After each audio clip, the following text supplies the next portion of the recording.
தமிழா உன்னொலி கரங்கள் சேருங்கள் நாம் வாகை சூடவே.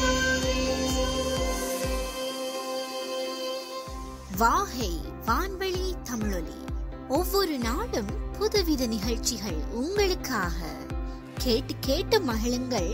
இது அட்லைட் தமிழ் ஒலிபரப்பு சேவை வாகை வான்வழி தமிழொலி. வணக்கம், சவுப்பாட்டி வந்துட்டேன். நமக்கு இன்னைக்கு இந்த கதை சொல்றதால இன்னொரு பயனையும் நான் பகிர்ந்துக்கணும். ஏன்னா நம்ம வேலைக்கு போகிறோம், வீட்டுக்கு வரோம். இன்னைக்கு என்ன கிளாஸ் இருக்குப்பா, சரியா வா சீக்கிரம் ரெடியாகு. இந்த வார்த்தைகள் ரொம்ப அதாவது அளந்து அளந்து பேசிக்கிட்டு இருப்போம். பேசுறதுக்கு ஒரு தளமோ ஒரு வாய்ப்போ ஏற்படுறது கொஞ்சம் கஷ்டம்தான். ஏன்னா நம்ம வேலையில் இருப்போம், குழந்தைங்க அவங்க வேலையில் இருப்பாங்க. இந்த கதைகள் சொல்கிறது மூலமாக, கதைகள் கேட்குறது மூலமாக நீங்கள் அவங்கள பார்க்குறீங்க, அவங்க உங்களை பார்க்குறாங்க, நீங்கள் சொல்கிறத கேட்குறாங்க, நீங்களும் அவங்க சொல்கிறத கேட்குறீங்க, பேச ஆரம்பிக்கிறீங்க, பேசுகிறீங்க. அப்புறம் என்னங்க, என் குழந்தை என்கிட்ட பேச மாட்டேங்கிறான் அப்படியெல்லாம் சொல்ல தேவையில்லை. கதையை படித்து பேச வச்சிருங்க, நீங்களும் பேச ஆரம்பிப்பீங்க. அதை விட வேறு என்ன வேணும் நமக்கு? இந்த சந்தோஷத்தை ஒரு ஸ்வீட்டோட கொண்டாடுங்க.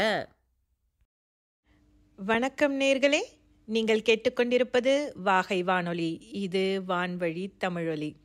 இன்னைக்கு நமக்காக கதை சொல்ல வந்திருக்காங்க அகிலா, மெல்பர்னிலிருந்து. எல்லாருக்கும் வணக்கம். நான் உங்க அகிலா. இன்னைக்கு உங்களுக்கு ஒரு குட்டி கதையோட வந்திருக்கேன். கதைக்குள்ள போலாமா? ஒரு ஊர்ல ஒரு ஆறு இருந்துச்சாம். அந்த ஆறுக்கு பக்கத்துல நல்ல பெருசா ஒரு ஆப்பிள் ட்ரீ இருந்துச்சு. அந்த ஆப்பிள் ட்ரீ மேல ஒரு குரங்கு உட்காந்துட்டு இருந்துச்சு. அதுதான் அதோட வீடு. அது தினமும் அங்கதான் உட்காந்துட்டு இருக்கும். அந்த ஆப்பிள் எடுத்து சாப்பிட்டுட்டு இருக்கும். ஒரு நாள் அந்த பக்கமா ஒரு முதலை, நம்ம குரோக்கடைல்னு சொல்லுவோம் இல்லையா, அந்த முதலை அந்த பக்கமா வந்துச்சு. முதல்ல அந்த குரங்கை பார்த்துட்டு, குரங்கு அந்த ஆப்பிள் ரொம்ப ருசியா இருக்கும் போல இருக்கு, எனக்கு ஒண்ணு பறிச்சு போடுறியா அப்படின்னு கேட்டுச்சு.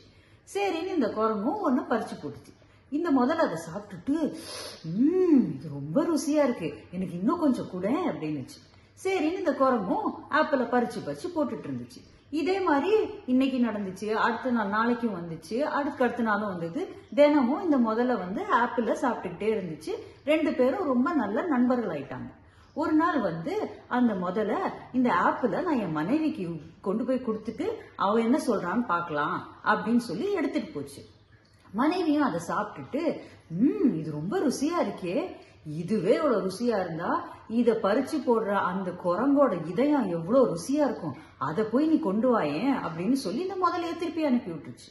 இந்த முதலையும் அடுத்த நாள் குரங்கு கிட்ட ரொம்ப நல்ல புள்ள மாதிரி, குரங்கே நீ எங்க வீட்டுக்கு வரியா, நானும் என் மனைவியும் உனக்கு சமைச்சு போடணும்னு நினைக்கிறோம், இன்னைக்கு நைட்டுக்கு எங்க வீட்டுக்கு வா அப்படின்னு சொல்லி அந்த குரங்க அது முதுகு மேல வச்சு ஆத்துல கூட்டிட்டு போனுச்சு. இந்த குரங்கும் அதை நம்பி போனுச்சு. ஆனா பாதி வழியில் அதுக்கு ஒரு சந்தேகம் வந்துருச்சு. அந்த குரங்கு நினைச்சிச்சு, அச்சிச்சோ நம்ம பாட்டுக்கு பத்திரமா அங்க உட்காந்துட்டு இருந்தோமே, இப்ப இவங்க மனைவி எல்லாம் எப்படி இருப்பாங்க என்னன்னே தெரியலையே, நான் பாட்டு இதை நம்பி வந்துட்டேனே அப்படின்னு சொல்லிட்டு அந்த முதலை கிட்ட பேச்சு கொடுத்து பார்த்துச்சு. என்ன சமைக்க போறீங்க இன்னைக்கு நைட்டு அப்படின்லாம் கேட்டுச்சு. உடனே அந்த முதல்ல ஏதோ ஒரு பேசிக்கிட்டே இருக்கிறதுல சொல்லிடுச்சு, இந்த மாதிரி உன்னோட இதயத்தை தான் நாங்க சாப்பிட போறோம் அப்படின்னு. இந்த குரங்குக்கு தூக்கி வரி போட்டுருச்சு. அச்சுச்சோ நம்ம எப்படியாவது இப்ப தப்பிக்கணுமே, என்ன பண்றது அப்படின்னு யோசிச்சு அது ஒரு சூப்பரா ஒரு ஐடியா பண்ணுச்சு. என்னன்னா அந்த முதலை கிட்ட சொன்னிச்சு, முதல்ல என்னோட இதயத்தை நீங்க சாப்பிடுறத பத்தி எனக்கு பிரச்சனை எதுவும் இல்லை, ஆனா நான் அந்த இதயத்தை பத்திரமா இருக்கட்டும்னு அந்த ஆப்பிள் ட்ரீலயே வச்சுட்டு வந்துட்டேனே அப்படின்னுச்சு. உடனே இந்த முதலையும், அப்படியா, அப்பவா நம்ம திருப்பி போய் அந்த இதயத்தை எடுத்துட்டு வந்துருவோம் அப்படின்னு சொல்லிட்டு மறுபடியும் திரும்பி போய் அந்த ஆப்பிள் ட்ரீ கிட்ட போயிடுச்சு. ஆப்பிள் ட்ரீ பக்கத்துல போன உடனே அந்த குரங்கு டக்குன்னு மேல ஏறிக்கிட்டு, முதல்ல நீ நல்ல நண்பனே கிடையாது, இப்படியா பண்ணுவேன் நீ என்னை ஏமாத்தி, நான் இனிமே உன்கிட்ட பேசவே மாட்டேன், உனக்கு நீ ஆப்பிளும் நான் தர மாட்டேன் அப்படின்னு சொல்லிடுச்சு. இந்த முதலையும் சோகமா போயிருச்சு. இதுல இருந்து நமக்கு என்ன தெரியுது தெரியுமா?